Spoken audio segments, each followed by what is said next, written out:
السلام علیکم ورحمۃ اللہ، میری آواز آ رہی ہے؟ جی استاد محترم، آپ کی آواز آ رہی ہے۔ وعلیکم السلام ورحمۃ اللہ۔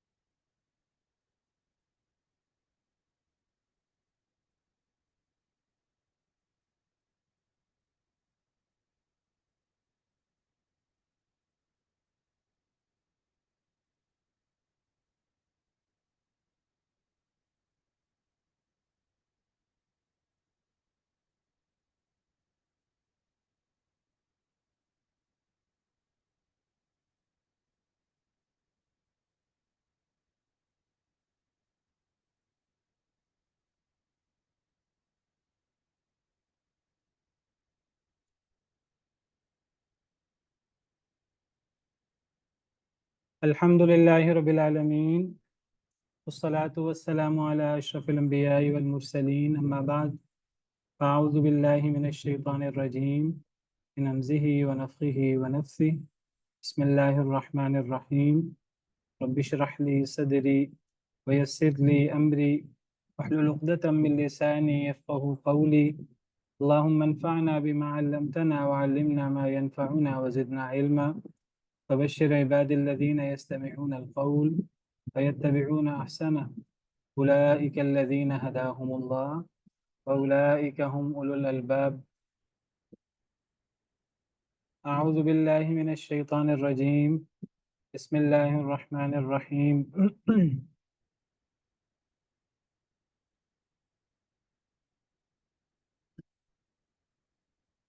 آج ہم نے آیت نمبر 4 مالک یوم الدین سے شروع کرنا ہے۔ تو یہ سورہ فاتحہ کی آیت نمبر 4 ہے، مالک یوم الدین۔ بسم اللہ الرحمن الرحیم پہلی آیت کریمہ ہے، الحمدللہ رب العالمین دوسری آیت کریمہ ہے، الرحمن الرحیم تیسری آیت کریمہ ہے، مالک یوم الدین چوتھی آیت کریمہ ہے۔ تو بسم اللہ الرحمن الرحیم میں اللہ کے نام کے ساتھ ابتدا کی گئی ہے، اللہ کے بابرکت نام کے ساتھ۔ قرآن کریم کی کسی صورت کی ابتدا، تلاوت کی ابتدا تفصیل سے بات ہو چکی ہے، وہ اللہ کے بابرکت نام سے ہوتی ہے۔ اسی طرح کوئی بھی کام کرنا ہو تو اللہ کے نام کے ساتھ اس کی ابتدا کرنی چاہیے۔ پھر اللہ رب العالمین کی تعریف کا ذکر کیا گیا ہے، گویا کہ ہمیں یہ سکھایا جا رہا ہے کہ ہم زیادہ سے زیادہ اللہ کی تعریف کریں، اللہ کا شکر ادا کریں۔ کس اللہ رب العالمین کی حمد اور کس کا شکر؟ وہ اللہ رب العالمین جن کی صفات یہ ہیں۔ سب سے پہلی صفت رب العالمین بیان ہوئی، تمام جہانوں کا رب۔ یہ اللہ رب العالمین کی بڑی عظیم صفت ہے، رب العالمین، رب العالمین، اور ایسی عظیم صفت ہے کہ اس کے اندر بہت ساری صفات آ جاتی ہیں، بہت ساری صفات کی جامع یہ صفت ہے، رب العالمین، رب العالمین۔ جو رب ہوتا ہے تو خالق رب ہوتا ہے، جو رب ہوتا ہے وہ ہر لحاظ سے انعام کرنے والا ہوتا ہے، جو رب ہوتا ہے وہ رزق دینے والا ہوتا ہے، سننے والا ہوتا ہے، دیکھنے والا ہوتا ہے، ہر چیز کو جاننے والا ہوتا ہے۔ تو بہت ساری صفات، عظیم صفات کا مجموعہ ہے یہ صفت رب، رب العالمین، وہ تمام جہانوں کا رب ہے۔ یہ اپنا عظیم نام، یہ عظیم صفت اللہ رب العالمین کو اسی لیے بہت پسند بھی ہے کہ اس کی دلیل یہ بھی ہے کہ اکثر دعاؤں کے شروع میں اللہ رب العالمین کی اسی عظیم صفت کا، اسی عظیم نام کا اللہ رب العالمین کو واسطہ دیا جاتا ہے، ربنا، ربنا یا ربی۔ تو گویا کہ اللہ رب العالمین کو اللہ رب العالمین کے عظیم نام کا واسطہ دیا جاتا ہے۔ جی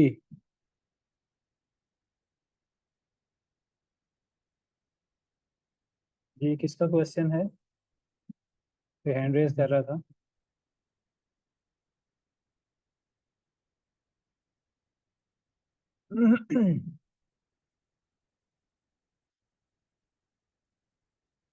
تو پہلی صفت بیان ہوئی رب العالمین، دوسری صفت بیان ہوئی الرحمن اور الرحیم۔ اس کی تفصیل ہم پچھلے لیکچر میں تفصیل سے پڑھ چکے ہیں کہ اللہ رب العالمین کی عظیم ترین صفات ہیں الرحمن الرحیم، دونوں رحم سے صفت مبالغہ ہے،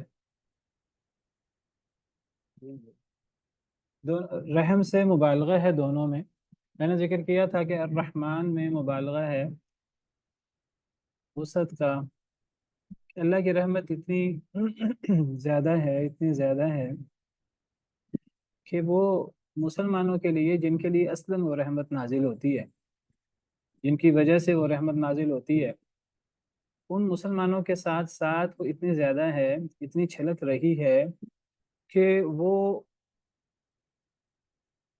ان مسلمانوں کے ساتھ ساتھ کافروں کو بھی شامل حال ہو جاتی ہے، کافر بھی اس سے فائدہ اٹھا لیتے ہیں وقتی طور پر دنیا میں، اور اس لیے کہ اللہ رب العالمین کو دنیا کی پرواہ نہیں ہے، اللہ کہتے ہیں چلو تم بھی فائدہ اٹھا لو، کوئی بات نہیں۔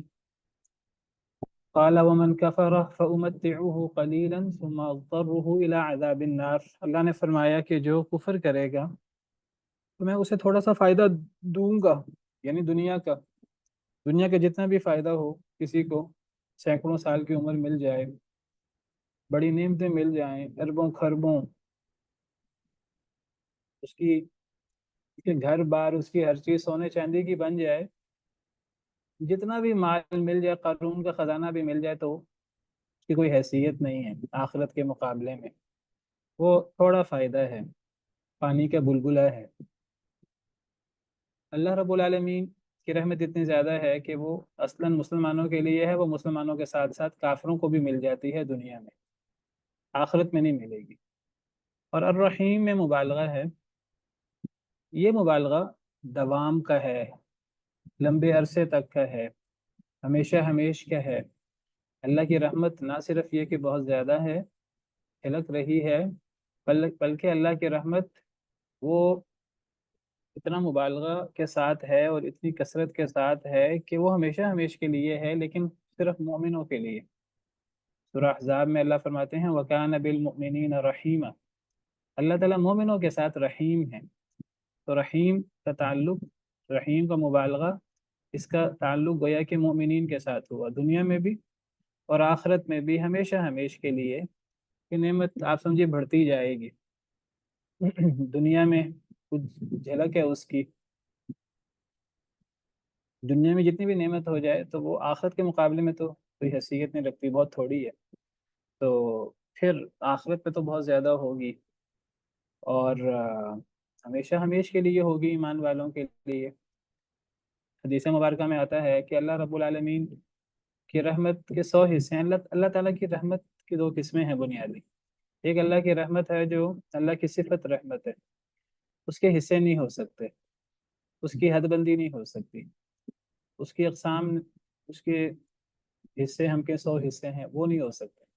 ایک اللہ کی رحمت ہے جو اللہ کی مخلوق رحمت ہے، جس کو اللہ نے پیدا فرمایا ہے، اس اللہ کی مخلوق رحمت کے 100 حصے ہیں، اور وہ 100 حصوں میں سے ایک حصہ اللہ نے دنیا میں اتارا ہے، اس ایک حصے سے دنیا میں ساری نعمتیں مسلمانوں کے لیے، کفار کے لیے، جانوروں کے لیے، حشرات الارض کے لیے، ہر چیز کے لیے، حتیٰ کہ جانور بھی اپنے بچے پر جو شفقت کرتا ہے اور دھیان سے پاؤں رکھتا ہے کہ بچہ وہ اس کو تکلیف نہ پہنچے، تو یہ بھی اس ایک رحمت کی وجہ سے ہے جو اللہ نے دنیا میں نازل کی ہے۔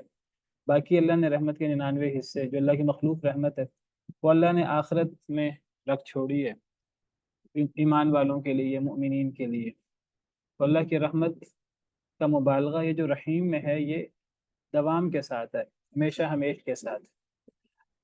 اللہ رب العالمین اتنے رحیم و کریم ہیں کہ اللہ رب العالمین نے اپنا جو بنیادی تعارف کروایا ہے وہ اپنی صفت رحمت کا تعارف کروایا ہے۔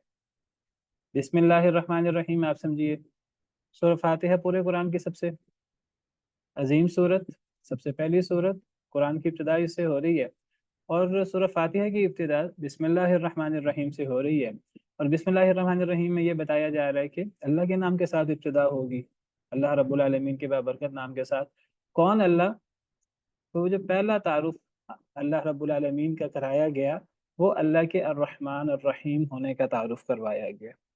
یعنی اللہ کی رحمت کتنی وسیع ہے، اور اللہ رب العالمین نے کیسے اپنے آپ کے ساتھ رحمت کو لازم کر دی ہے. جس طرح قرآن کریم میں سورہ انعام میں اللہ فرماتے ہیں کتب ربکم علی نفسہ الرحمہ، تمہارے رب نے اپنے نفس پر رحمت کو لکھ دیا ہے، لازم کر دیا ہے. اللہ کے ساتھ اللہ کی رحمت لازم و ملزوم ہے. اور سورہ آراف میں ہے رحمتی وسعت کل شیء، میری رحمت نے ہر شے کو اپنی وسعت میں لے لیا ہے. حدیث مبارکہ میں آتا ہے کہ اللہ رب العالمین فرماتے ہیں کہ میری رحمت میرے غصے پر حاوی ہے. اللہ رب العالمین بہت رحیم و کریم ہے، اور اللہ رب العالمین غصہ بھی کرتے ہیں. اللہ کی رحمت، اللہ کی شفقت ایمان والوں کے لیے، توبہ کرنے والوں کے لیے، اللہ کے سامنے جھکنے والوں کے لیے ہے. دنیا میں جیسے میں نے ذکر کیا دنیا کی زیادہ اہمیت نہیں ہے، تو کفار کو بھی یہ رحمت کا کچھ حصہ مل جاتا ہے. لیکن اللہ رب العالمین کے نافرمانوں کے لیے اللہ تعالیٰ غصہ بھی کرتے ہیں، اور بہت زیادہ غصہ کرتے ہیں. اور اتنا غصہ کرتے ہیں کہ جیسی پھر اللہ سزا دیں گے اپنے نافرمانوں کو، ایسی سزا کبھی کسی نے کسی کو نہیں دی ہوگی. فَيَوْمَئِذٍ لَا يُعَذِّبُ عَذَابَهُ أَحَدٌ، اس دن جیسا عذاب اللہ دیں گے ایسا عذاب کبھی کسی نے کسی کو نہیں دیا ہوگا. وَلَا يُوثِقُ وَثَاقَهُ أَحَدٌ، جیسا اللہ باندھیں گے، مشقیں کسیں گے قیامت کے دن مجرموں کی، ایسے کبھی کسی نے کسی کی مشقیں نہیں کسی ہوں گی.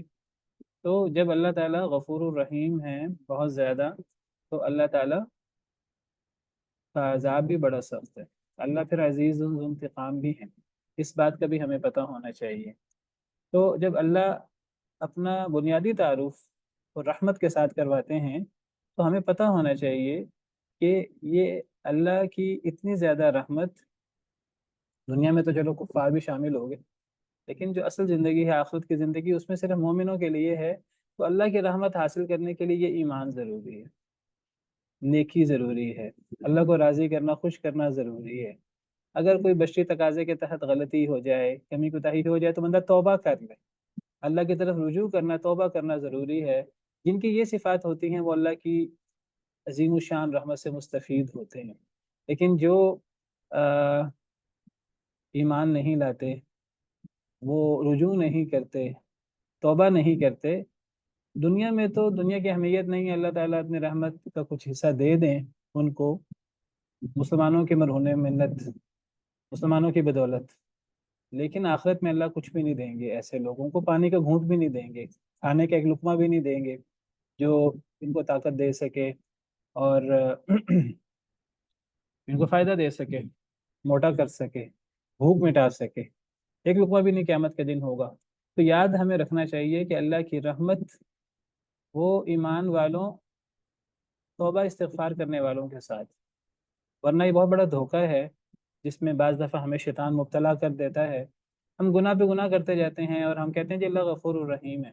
اللہ کے غفور الرحیم ہونے کا یہ معنی نہیں ہے. اللہ رب العالمین کے غفور الرحیم ہونے کا معنی یہ ہے کہ اگر ہم ایمان لائیں تو اللہ ہم پہ رحم کریں گے. اگر ہم سے بشری تقاضے کے تحت غلطی ہو جائے، چھوٹی ہو جائے، بڑی ہو جائے، بڑے بڑے بلنڈر ہو جائیں، اگر ہم توبہ کریں گے تو اللہ تعالیٰ دنیا زمین و آسمان کے برابر گناہ بھی ہوں گے، توبہ کریں تو اللہ وہ بھی معاف کر دیں گے. اللہ کو پرواہ نہیں ہوگی، لیکن اس کے لیے توبہ کرنا، اللہ کی طرف رجوع کرنا ضروری ہے. جیسے اللہ تعالیٰ فرماتے ہیں قُلْ يَا عِبَادِيَ الَّذِينَ أَسْرَفُوا عَلَىٰ أَنفُسِهِمْ لَا تَقْنَطُوا مِن رَحْمَةِ اللَّهِ، اے نبی صلی اللہ علیہ وسلم میرے ان بندوں سے کہہ دیجیے جنہوں نے اپنے آپ پر زیادتیاں کی، اللہ کی رحمت سے کبھی نا امید نہ ہونا. کیا مطلب؟ یعنی اگر تم توبہ کرو گے تو اللہ کو کبھی بھی تم ایسا نہیں پاؤ گے کہ اللہ تمہارے گناہ معاف نہ کرے، اللہ تم پہ رحم نہ کرے اگر توبہ کرو تو. لیکن جو توبہ نہ کرے، جو اللہ رب العالمین کے ساتھ جنگ کرے، اللہ رب العالمین کے ساتھ مقابلہ کرے، بغاوت کرے، سرکشی کرے، تو ایسے لوگوں کے لیے پھر اللہ کی رحمت نہیں ہے قبر میں اور آخرت میں، اور ایسے لوگ اللہ کے بدترین عذاب کا شکار ہوں گے. جی مس کائنات.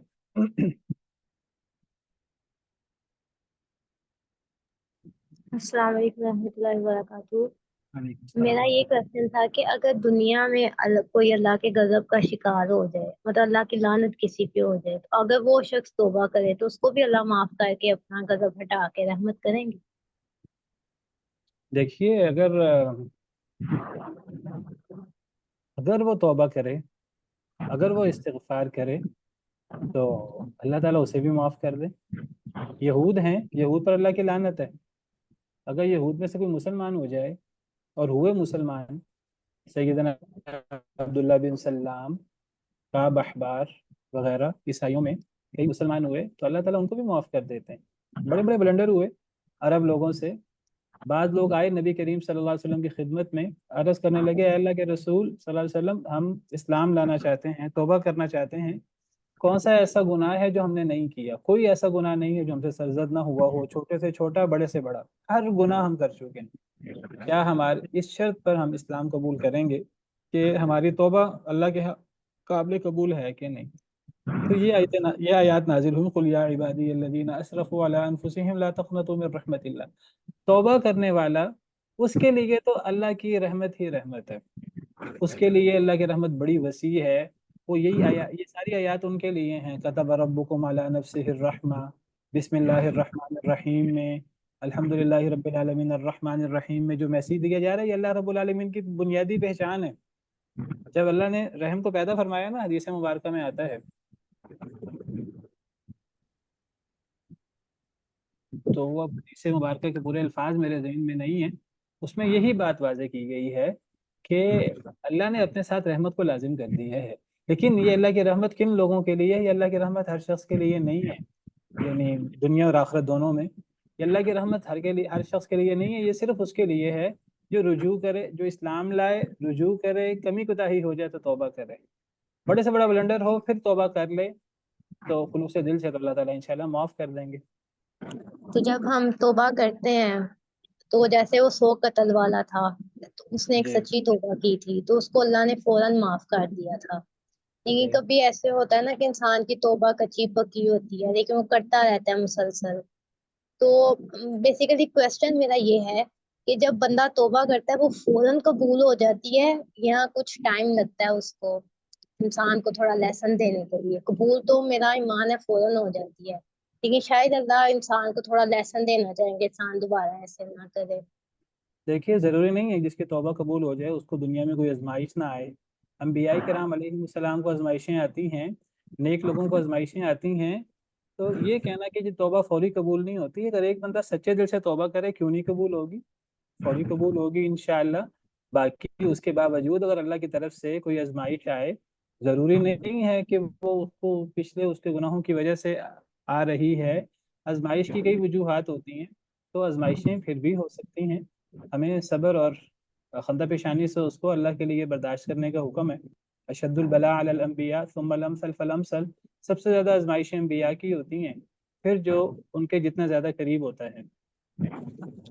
تو یعنی جب ہماری اگر کوئی آزمائش ہے، ہم بس اللہ سے اصل میں توبہ نا، کرتے دیکھیے، اگر ہم یہ اپنی کلاس کا زیادہ وقت سوالوں میں لگا لیں گے نا تو ہم پھر پڑھ نہیں سکیں گے۔ ایک ایک صاحب ایک سے زیادہ سوال نہ کیا کریں، کوشش کریں ایک سوال کریں مختصر، تو باقی کوئی اس قسم کا سوال ہو ہم مزید وہ ڈسکشن گروپ میں کر سکتے ہیں، ورنہ پھر یہ ہے کہ وہ نا ہمارا پھر سارا ٹائم ہی اس میں لگ جائے گا، پہلے ہی نا ہم بہت تھوڑا پڑھ پاتے ہیں۔ آخری سوال کر لیں، چلیں جی۔ نہیں آپ پڑھائیں، وہ بعد میں پھر ڈسکشن گروپ میں۔ جی جی جی، ڈسکشن میں کر لیجیے، ورنہ جی۔ تو ہم تو اب اگلی صفت جو ہم پڑھ رہے ہیں، وہ اگلی صفت ہے مالک یوم الدین، آج جو ہم شروع کر رہے ہیں۔ تو اللہ رب العالمین کی عظیم صفات میں سے یہ بڑی عظیم صفت ہے کہ مالک ہے یوم الدین کا۔ یوم الدین کا مطلب کہ دین کے دن۔ دین کیا ہے؟ دین کے مختلف معنی ہیں عربی زبان میں۔ دین کا ایک معنی بدلہ، جزا اور سزا، یہاں یہ اس معنی میں ہے، یوم الدین یعنی جزا اور سزا کے دن کا مالک۔ تو قیامت کے عظیم ناموں میں سے ایک نام یوم الدین بھی ہے۔